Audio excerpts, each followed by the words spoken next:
हरिओम। एक कदम उजाले की ओर से मैं प्रीति आप सभी का स्वागत करती हूँ।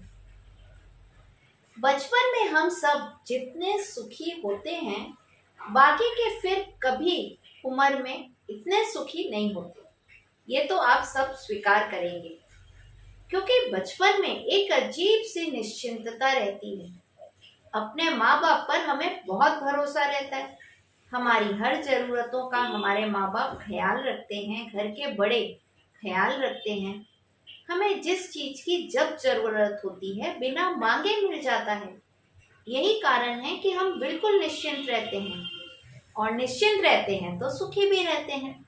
बस खेल कूद मौज मस्ती, और कब बचपन बीतता है पता ही नहीं चलता।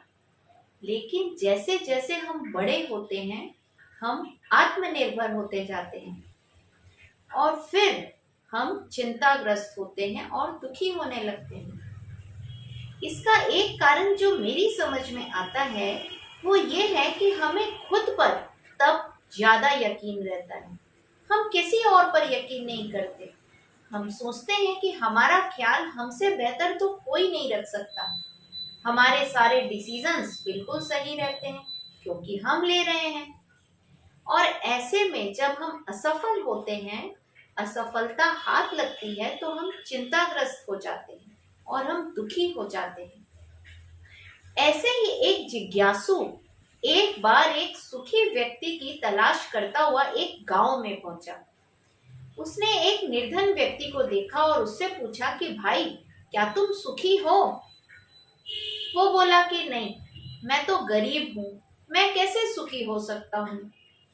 बोला, अच्छा, तुम सुखी नहीं हो तो सुखी कौन है?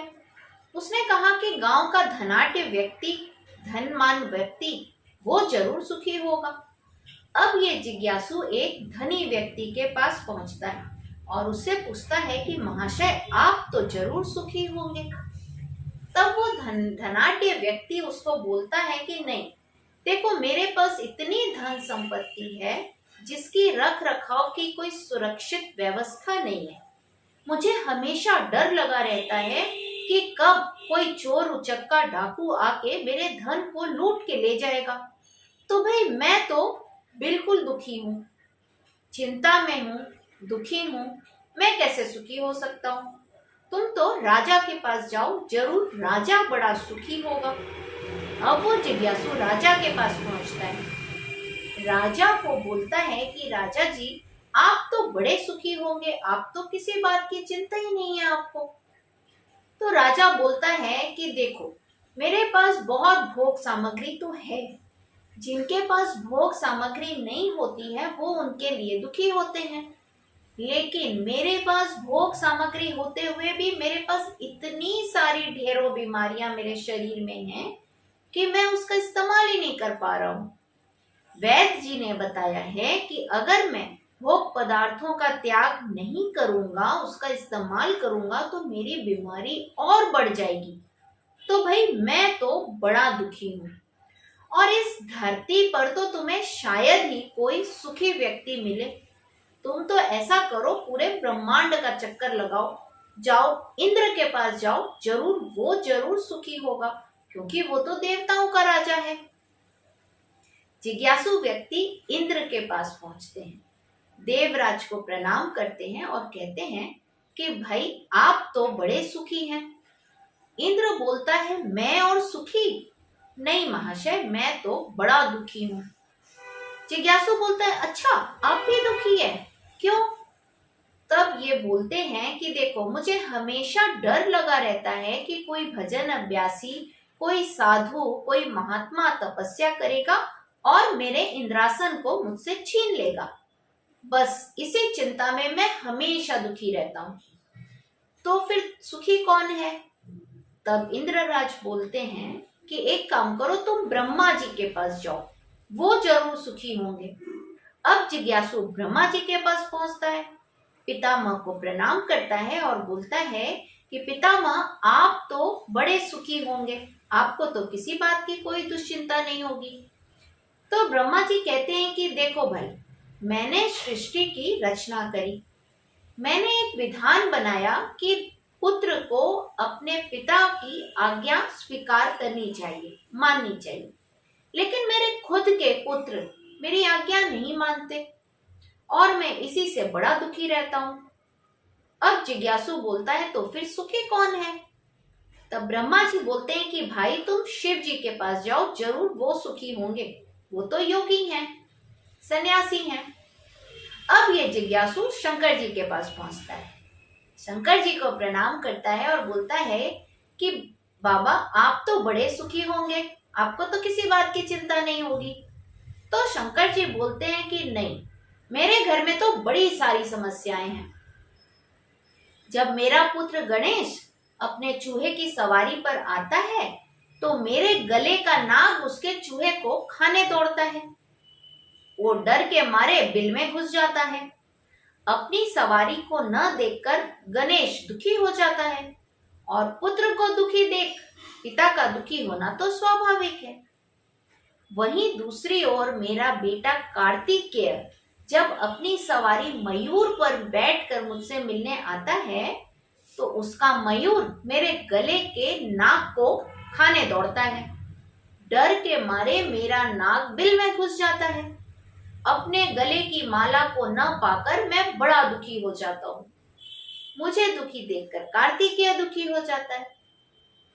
अब और सुनो, मेरी एक झोपड़ी है छोटी सी, उसमें मेरा वाहन बैल और मेरी अर्धांगिनी पार्वती का वाहन शेर, दोनों को कैसे रखा जाए?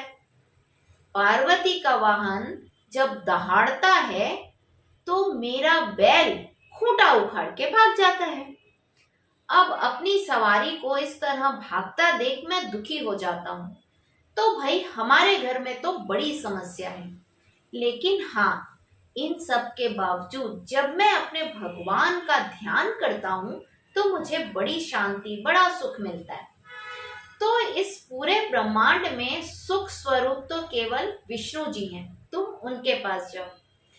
अब जिज्ञासु विष्णु जी के पास पहुंचता है और प्रणाम करके बोलता है कि मैं सारे ब्रह्मांड में भटकता भटकता अब आपके पास आया हूँ, ये जानने कि आप तो जरूर सुखी होंगे। तब विष्णु जी बोलते हैं कि कहाँ भाई, मैं भी दुखी हूँ। बोले अच्छा, आप भी दुखी हो, क्यों, ऐसा क्या हो गया? तब विष्णु जी बोले कि मुझे हर समय ये लगा रहता है डर कि कौन दुष्ट कब मेरे किसी भक्त को कष्ट दे दे। मेरा भक्त दुखी होगा तो मैं भी दुखी हो जाऊंगा। तो मैं यही चिंता में रहता हूं कि न जाने कब मेरा कोई भक्त दुखी हो जाए।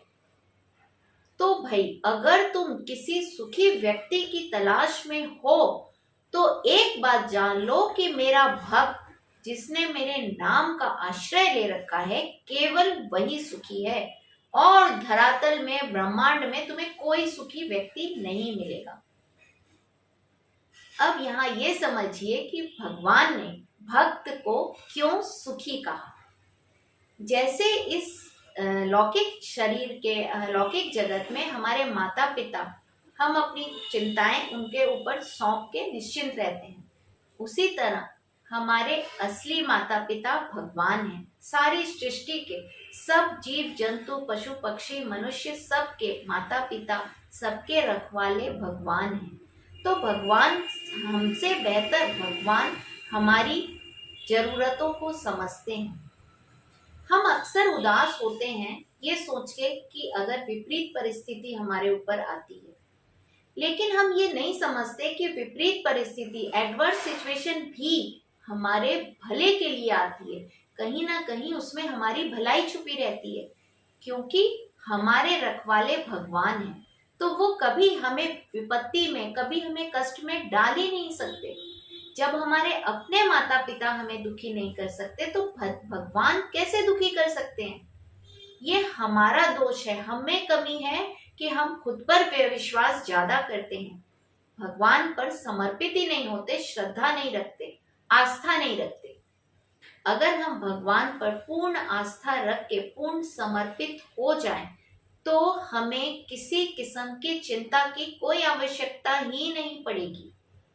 भगवान ने खुद गीता में कहा है कि मैं अपने भक्तों का योगक्षेम वहन करता हूँ।